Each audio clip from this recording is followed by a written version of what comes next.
নমস্কাৰ ছাত্ৰ-ছাত্ৰীসকল, তোমালোকক মই এই ভিডিঅ'টোত নৱোদয় পৰীক্ষাৰ বাবে এটা ইম্পৰ্টেণ্ট টপিক পৰিসীমাৰ বিষয়ে পঢ়াম। পৰিসীমা কাক বোলে বা পৰিসীমাৰ সূত্ৰসমূহ ইয়াত লিখি দিম। তোমালোকে ভিডিঅ'টো স্কিপ নকৰি শেষলৈকে চাই থাকিবা। আৰু যদি তোমালোকে কিবা বুজি নোপোৱা তেতিয়া কমেণ্ট ছেকশ্যনত গৈ কমেণ্ট কৰিবা। আৰু মই ইয়াৰ নেক্সট যিটো ভিডিঅ' বনাম সেই ভিডিঅ'টোত তোমালোকৰ ডাউটসমূহ ক্লিয়াৰ কৰিবলৈ চেষ্টা কৰিম। এতিয়া আমি আজিৰ ভিডিঅ'টো আৰম্ভ কৰোঁ। নৱোদয় পৰীক্ষাৰ বাবে এইটো এটা একদম ইম্পৰ্টেণ্ট টপিক হয়। পৰিসীমাৰ ওপৰত বিভিন্ন ধৰণৰ কুৱেশ্যন আহে। কেতিয়াবা আয়তৰ পৰিসীমা উলিয়াব দিয়ে, কেতিয়াবা বৰ্গৰ উলিয়াব দিয়ে,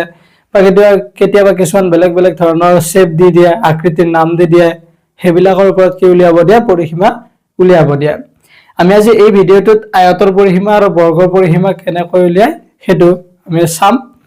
তাৰপিছত নেক্সট ভিডিঅ'টোত বাকীবিলাক আকৃতিৰ যেনেকুৱা টেবুল হওক বা ত্ৰিভুজ হওক এইবিলাকৰ পৰিসীমা কেনেকৈ উলিয়াই আমি ইয়াৰ পিছৰ ভিডিঅ'সমূহত চাম। আজিৰ আমি এই ভিডিঅ'টোত আয়তৰ পৰিসীমা আৰু বৰ্গৰ পৰিসীমাৰ বিষয়ে পঢ়িম। তোমালোকে মন দি ভিডিঅ'টো চাই থাকিবা।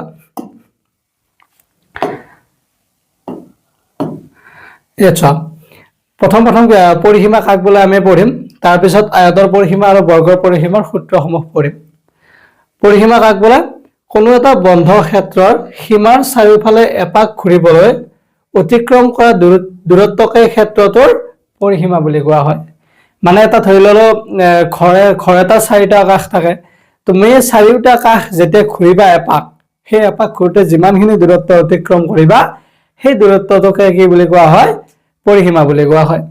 চোৱা, ধৰি ললো আমাক এনেকুৱা ধৰণৰ এটা শ্বেপ দিয়া আছে, এনেকুৱা ধৰণৰ আমাৰ এটা শ্বেপ দিয়া আছে। এই যিটো আমাৰ আকৃতি দিয়া আছে, ইয়াৰ পৰা এইটো এ বি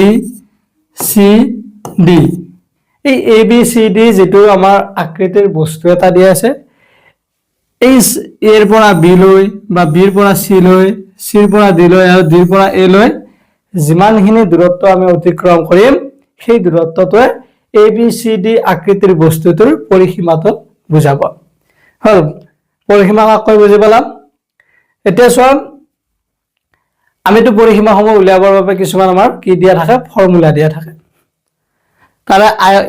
এই ভিডিঅ'টোত আমি আয়তৰ পৰিসীমা আৰু বৰ্গৰ পৰিসীমাৰ বিষয়ে পঢ়িম। আয়তৰ পৰিসীমা উলিওৱা সূত্ৰটো কি হয়? 2 পূৰণ দিশ যোগ প্ৰস্থ। যদি আমি এটা আয়তৰ দিশ জানো আৰু প্ৰস্থ জানো, আমি তেতিয়া এই সূত্ৰটোৰ সহায়ত পৰিসীমা উলিয়াব পাৰিম। আৰু কেতিয়াবা কি হয়, আমাক আয়তৰ পৰিসীমাটো দিয়া থাকে, তেতিয়া সিহঁতৰ দিশ উলিয়াব দিব পাৰে। আয়তৰ পৰিসীমা আৰু দিশ দিয়া থাকিলে প্ৰস্থ উলিয়াব দিব পাৰে,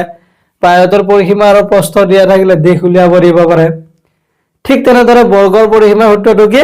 বৰ্গৰ পৰিসীমাৰ সূত্ৰটো হ'ল 4 পূৰণ এটা বাহুৰ দিশ। মানে বৰ্গৰ কি হয়? 4টা বাহুৰ দিশ সমান হয়। গতিকে আমি বৰ্গৰ এটাৰ পৰিসীমা উলিয়াব লাগিলে 4 পূৰণ এটা বাহুৰ দিশ কৰি দিলে আমি বৰ্গটোৰ পৰিসীমা পাই যাওঁ। হল, আমি এই সূত্ৰকেইটা প্ৰয়োগ কৰি আমি যিকেইটা সূত্ৰ পালো, এই দুইটা সূত্ৰ আয়তৰ পৰিসীমা আৰু বৰ্গৰ পৰিসীমা, এই দুইটা সূত্ৰ ব্যৱহাৰ কৰি আমি কিছুমান প্ৰশ্ন উত্তৰ কৰিম। তোমালোকে ভিডিঅ'টো স্কিপ নকৰি শেষলৈকে চাই থাকিবা। এতিয়া আমি কিছুমান প্ৰশ্ন লৈ আহিছো। মই তোমালোকৰ স্ক্ৰীনত ওলাই আছে প্ৰথম প্ৰশ্নটো। প্ৰথম প্ৰশ্নটো কি দিয়া আছে? প্ৰথম প্ৰশ্নটো দিয়া আছে আমাক এটা আয়তৰ দিশ যদি 12 সেন্টিমিটাৰ হয় আৰু প্ৰস্থ যদি 7 সেন্টিমিটাৰ হলে আয়তটোৰ পৰিসীমা কিমান হ'ব সুধিছে। কি সুধিছে? এটা আয়তৰ দিশ 12 সেন্টিমিটাৰ আৰু প্ৰস্থ 7 সেন্টিমিটাৰ হলে আয়তটোৰ পৰিসীমা কিমান হ'ব সুধিছে। আৰু অপচন এত কিমান দিয়া আছে? 19 সেন্টিমিটাৰ, অপচন বিত দিয়া আছে 38 সেন্টিমিটাৰ, অপচন চিত দিয়া আছে 28 সেন্টিমিটাৰ আৰু অপচন ডিত দিয়া আছে 29 সেন্টিমিটাৰ। আমি আয়তৰ দিশ আৰু প্ৰস্থ দিয়া আছে। আমি ইয়াৰ আগতে কি পঢ়িছো? আয়তৰ পৰিসীমাৰ সূত্ৰটো পঢ়িছো, হয়নে? সেই আয়তৰ পৰিসীমাটোত দিশ আৰু প্ৰস্থৰ যি দুটা মান দিয়া আছে, সেই মান দুটা বহোৱাৰ পিছত আমি আমাক উলিয়াব দিয়া আয়তৰ পৰিসীমাটো উলিয়াব পাৰিম। হল, চোৱা, আমাক দিশ কিমান দিয়া আছে? ইয়াত লিখি লওঁ। আমাক দিশ দিয়া আছে 12 সেন্টিমিটাৰ আৰু প্ৰস্থ কিমান দিয়া আছে লিখি লবা এনেদৰে প্ৰস্থ কিমান দিয়া আছে প্ৰস্থ দিয়া আছে 7 সেন্টিমিটাৰ এতিয়া আমি উলিয়াব লাগে কি আমি এতিয়া উলিয়াব লাগে আয়তৰ পৰিসীমা আমি কি উলিয়াব লাগে আমি উলিয়াব লাগে পৰিসীমা আয়তৰ পৰিসীমাৰ সূত্ৰটো কি বুলি কৈছিলো আয়তৰ পৰিসীমাৰ সূত্ৰটো আছিল 2 পূৰণ দিশ যোগ প্ৰস্থ এইটো আছিল আমাৰ কি আয়তৰ পৰিসীমাৰ সূত্ৰ এই আয়তৰ পৰিসীমাৰ সূত্ৰটোত দিঘৰ ঠাইত যদি আমি দিঘৰ যেটো মান দিয়া আছে 12 সেন্টিমিটাৰ সেইটো লিখো আৰু প্ৰস্থৰ যেটো আমাৰ মান দিয়া আছে 7 সেন্টিমিটাৰ সেইটো লিখাৰ পিছত এই গোটেই ফৰ্মুলাটোত আমি মানকেইটা বহাই লৈ যেতিয়া আমি সলভ কৰিম সৰল কৰিম তাৰ পিছত কি কৰিব পাৰিম আমি আয়তৰ পৰিসীমাটো উলিয়াব পাৰিম হল লিখা দিঘৰ ঠাইত দিঘৰ মানটো লিখা কিমান দিয়া আছে 12 সেন্টিমিটাৰ প্ৰস্থ কিমান দিয়া আছে 7 সেন্টিমিটাৰ হল তাৰপিছত 2 পূৰণ আমি জানো যে এটা ৰাশি এটা আমি সমাধান কৰিব লাগিলে ব্ৰেকেটৰ কামটো কি কৰিব লাগে আগতে কৰিব লাগে ব্ৰেকেটৰ ভিতৰত কি দিয়া আছে 12 যোগ 7 দিয়া আছে গতিকে 12 আৰু 7 যোগ কৰিলে কিমান পাম 12 আৰু 7 যোগ কৰিলে আমাৰ হ'ব आंसर 19 হল এটা কি কৰিব লাগিব 19 আৰু 2 পূৰণ কৰিব লাগিব 19 আৰু 2 পূৰণ কৰিলে কিমান হ'ব आंसर তোমালোকে পূৰণ কৰা মই সাইডত কৈ দিছো 19 আৰু 2 পূৰণ কৰা কিমান হ'ব 9 2 গুণ 18 8 7 গেল 1 2 গুণ 2 2 1 3 आंसर কিমান হ'ব 38 হল আৰু আমাৰ একক মানে ইউনিট কিমান দিয়া আছিল ইউনিট দিয়া আছিল আমাক সেন্টিমিটাৰ গতিকে পৰিসীমাত কি হৈ যাব সেন্টিমিটাৰটো সেন্টিমিটাৰ হিচাপে লিখিম যদি কালি লিখো তেতিয়া কি হ'ব সেন্টিমিটাৰ স্কয়াৰ আহিব আৰু আয়তন হলে কি হ'ব সেন্টিমিটাৰ কিউব হ'ব যেতিয়া আমি পৰিসীমা লিখিম তেতিয়া আমি ইউনিটটো সেন্টিমিটাৰ হিচাপে লিখিব লাগে হল মিটাৰ দিয়া থাকিলে মিটাৰ হ'ব কিলোমিটাৰ দিয়া থাকিলে কিলোমিটাৰ হ'ব জি দিয়া থাকে আৰু ইয়াত সেন্টিমিটাৰ দিয়া আছে কাৰণ কি হল সেন্টিমিটাৰ হৈছে হল এটা আমাক প্ৰথম প্ৰশ্নটোত যেটা আয়তৰ যে দিশ আৰু প্ৰস্থ দিয়া আছিল সেই দিশ আৰু প্ৰস্থ দিয়া থাকিলে সেই আয়তৰ পৰিসীমা কিমান হ'ব 38 সেন্টিমিটাৰ কোনটো অপচনত আছে অপচন বি ত আছে 38 সেন্টিমিটাৰ গতিকে 1 নম্বৰ প্ৰশ্নটোৰ বাবে শুদ্ধ উত্তৰ হ'ব অপচন বি হল আশা কৰো তোমালোকে বুজি পালা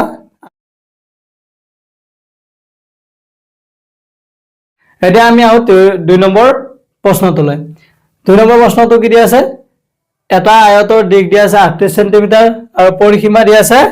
120 সেন্টিমিটাৰ হল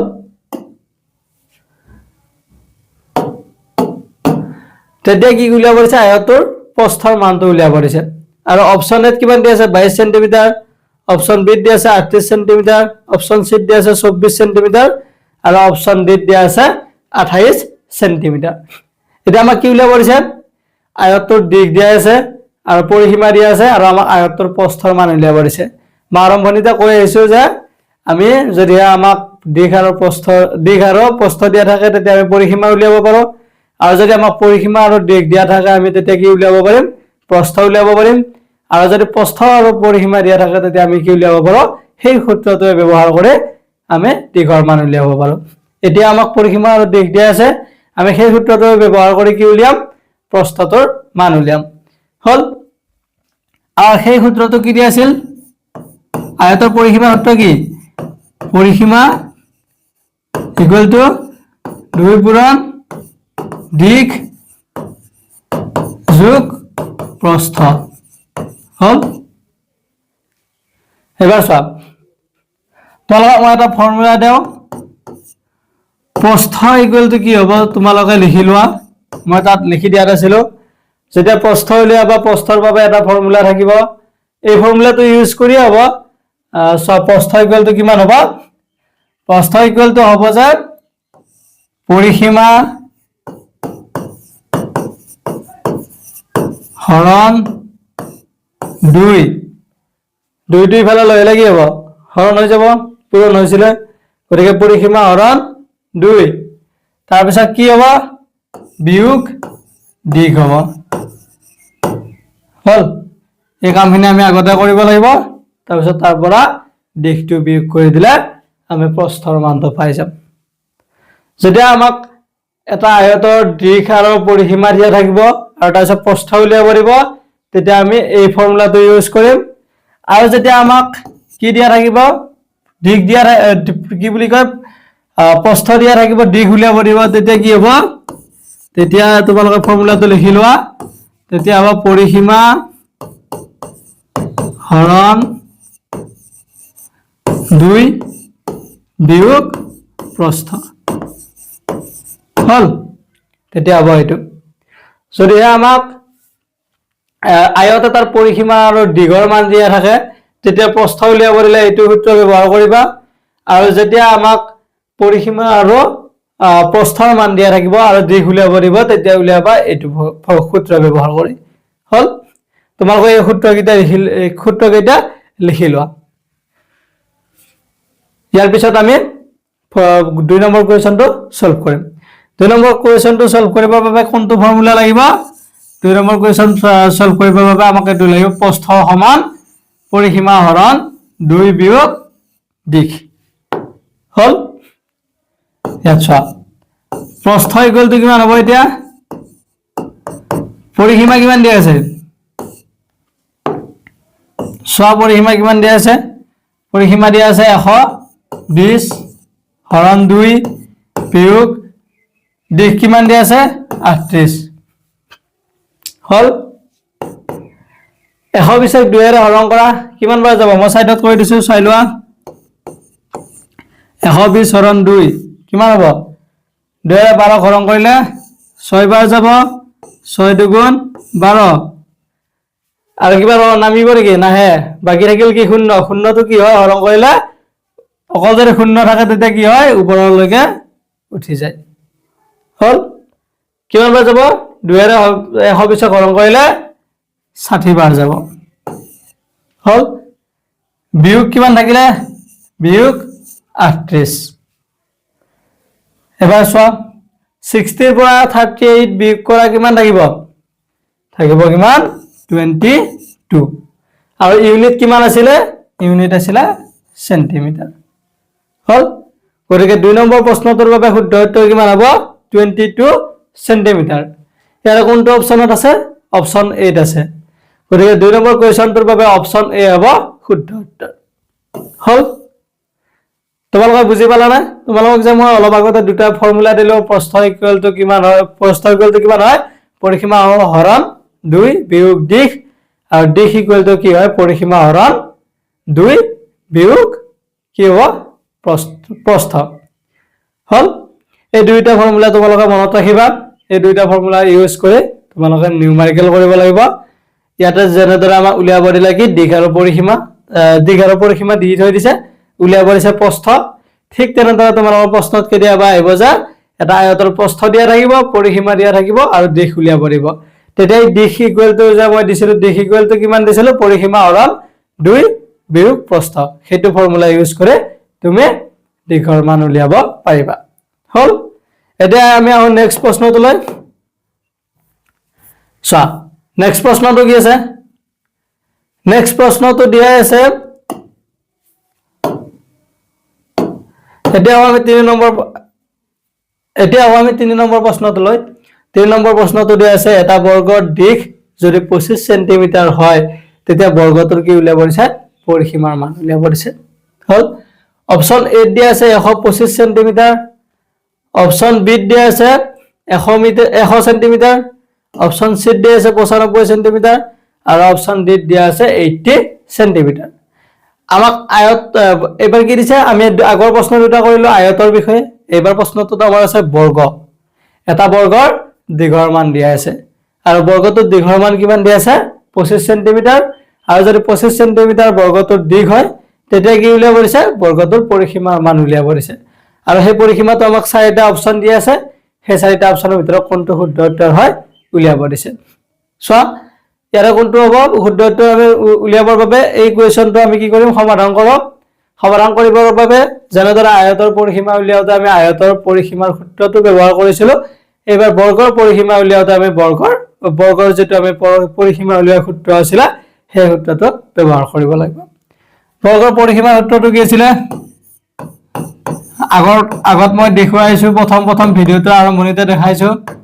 চাই লোৱা কি আছিল বৰ্গৰ পৰিসীমা কি আছিল 4 পূৰণ এটা বাহুৰ দিশ হয়না 4 পূৰণ এটা বাহুৰ দিশ হল গতিকে এটা বাহুৰ দিশ কিমান দি আছে আমাক বৰ্গৰ বাহুৰ দিশ কিমান দি আছে 25 সেন্টিমিটাৰ বৰ্গৰ এটা চাৰিটা বাহুৰ দিশ কি হয় সমান হয় গতিকে আমি 4 পূৰণ এটা বাহুৰ দিশ কৰি দিলে আমি আনসাৰটো পাই যাম আৰু বাহুৰ দিশ কিমান দিয়া আছে আমাক 25 দিয়া আছে হল 4 পূৰণ 25 কিমান হ'ব 4 আৰু 25 পূৰণ কৰিলে কিমান হয় 4 আৰু 25 পূৰণ কৰিলে হয় 100 তোমালোকক সাইডত মই পূৰণটো দেখাই দিছো 25 পূৰণ 4 5 4 গুণ কিমান হয় 20 ৰ 0 হাতে গল 2 4 গুণ 8 8 2 9 10 হল গতিকে কিমান হল आंसर 100 আৰু ইউনিট কি দিয়া আছে সেন্টিমিটাৰ গতিকে 3 নম্বৰ প্ৰশ্নটোৰ বাবে শুদ্ধ উত্তৰ হ'ব 100 সেন্টিমিটাৰ আৰু ইয়াৰে কোনটো অপচনত আছে অপচন বি ত আছে শুদ্ধ উত্তৰ গতিকে 3 নম্বৰ প্ৰশ্নটোৰ বাবে শুদ্ধ উত্তৰ হ'ব অপচন বি হল আমি ইয়াৰ পিছৰ প্ৰশ্নটো লৈ যাও ইয়াৰ পিছৰ প্ৰশ্নটোত কি দিয়া আছে চাও তোমালোক ইয়াৰ পিছৰ প্ৰশ্নটো স্ক্ৰিনত ওলাই আছে তোমালোক চাই লোৱা ইয়াৰ পিছৰ প্ৰশ্নটো কি দিয়া আছে ইয়াৰ পিছৰ প্ৰশ্নটোত দিয়া আছে যে এটা বৰ্গৰ পৰিসীমা যদি 144 সেন্টিমিটাৰ হয় তেন্তে বৰ্গটোৰ দীঘৰ মান উলিয়াব দিছে হল যেতিয়া আমাক বৰ্গ এটাৰ পৰিসীমা দিয়া থাকে তেতিয়া আমি পৰিসীমাৰ যেটো সূত্ৰ আছিল সেই সূত্ৰটো ব্যৱহাৰ কৰি আমি সেই বৰ্গটোৰ কি উলিয়াব পাৰো দীঘৰ মান উলিয়াব পাৰো আৰু এই 4 নম্বৰ প্ৰশ্নটোৰ বাবে অপচন আমাক 4টা দি আছে সেই 4টা অপচন কি আছে অপচন এ আছে 36 সেন্টিমিটাৰ অপচন বি দি আছে 36 মিটাৰ অপচন সি দি আছে 34 সেন্টিমিটাৰ আৰু অপচন ডি দি আছে 37 সেন্টিমিটাৰ আৰু ইয়াৰ কোনটো অপচন শুদ্ধ হয় উলিয়াব দিছে তাৰ বাবে আমি কি কৰিম 4 নম্বৰ প্ৰশ্নটো আমি সমাধান কৰম তা আমাক পৰিসীমাৰ সূত্ৰটো কি দিয়া আছিল বৰ্গৰ পৰিসীমাৰ সূত্ৰ কি আছিল বৰ্গৰ পৰিসীমা আছিল 4 পূৰণ এটা বাহুৰ দিশ এটা বাহুৰ দিশ বা বাহুৰ দিশ বুলি লিখিলে হ'ব বাহুৰ দিশ হল এতিয়া আমাক কি উলিয়াব দিছে বৰ্গটোৰ দীঘৰ মান উলিয়াব দিছে হল যেতিয়া বাহুৰ দিশ উলিয়াব দিয়ে মানে বৰ্গটোৰ দীঘৰ মান উলিয়াব দিয়া তেতিয়া কি কৰিম আমি তেতিয়া আমি পৰিসীমাটোক 4 ৰে হৰণ কৰি দিম হল তোমালোকে এই সূত্ৰটো মনত ৰাখিবা যেতিয়া বৰ্গ এটাৰ পৰিসীমা দিয়া থাকিব তাৰ পিছত যদি আমাক বৰ্গটোৰ দীঘৰ মান উলিয়াব দিয়া তেতিয়া কি কৰিবা এই সূত্ৰটো মনত ৰাখিবা বাহুৰ দিশ ইকুৱেল টু পৰিসীমা হৰণ 4 এটো হল বৰ্গৰ বাবে তোমালোকে এই সূত্ৰটো লিখি ৰাখা যেতিয়া আমাক প্ৰশ্ন এটা দিয়া থাকিব যে বৰ্গৰ পৰিসীমা দিয়া আছে তোমালোকে বৰ্গটোৰ দিশটো উলিয়াই দিয়া তেতিয়া তোমালোকে এই সূত্ৰটো ব্যৱহাৰ কৰি কি কৰিব পাৰিবা বৰ্গটোৰ দীঘৰ মান উলিয়াব পাৰিবা এটা আমি এইটো প্ৰশ্নৰ কাৰণে কওঁ ইয়াত পৰিসীমা কিমান দিয়া আছে পৰিসীমা দিয়া আছে আমাক 144 হৰণ কিমান হ'ব 4 144 ক 4 ৰে হৰণ কৰা সাইডত লিম হৰণটো কৰি দিছো কিমান বাৰ যাব 4 ৰে 14 কিমান বাৰ যাব আমি 4 ৰে 14 3 বাৰ দিব পাৰিম 4 3 গুণ 12 হল যদি আমি 4 বাৰ দাও কিমান হ'ব 4 4 গুণ 16 হৈ যাব এটো 16 তো কি হ'ব 14 কৈ ডাঙৰ হ'ব গতিকে আমি কি কৰিব লাগিব তাতকৈ পিছৰটো দিব লাগিব পিছৰটো কিমান হ'ব 4 3 গুণ 12 হ'ব কিমান হ'ব 2 বাকি ৰব তো কি ৰল 4 ৰল হে 4টো কি হ'ব তলত নামি আহিব তাৰছত কিমান হ'ল 24 হল 24 ক 4 তে কিমান বাৰ যাব 4 ভাগটো মাতা 4 6 গুণ 24 হ'ব হল কিমান হ'ব आंसर হ'ব 36 আৰু ইউনিট কিমান দি আছে সেন্টিমিটাৰ গতিকে आंसर কিমান হ'ব 36 সেন্টিমিটাৰ 4 নম্বৰ প্ৰশ্নটোৰ বাবে শুদ্ধ উত্তৰ কিমান হ'ব 36 সেন্টিমিটাৰ এই 4টা অপচনৰ ভিতৰত কোনটো অপচনত আছে অপচন এ আছে 36 সেন্টিমিটাৰ গতিকে 4 নম্বৰ প্ৰশ্নটোৰ বাবে শুদ্ধ উত্তৰ হ'ব 36 সেন্টিমিটাৰ অপচন A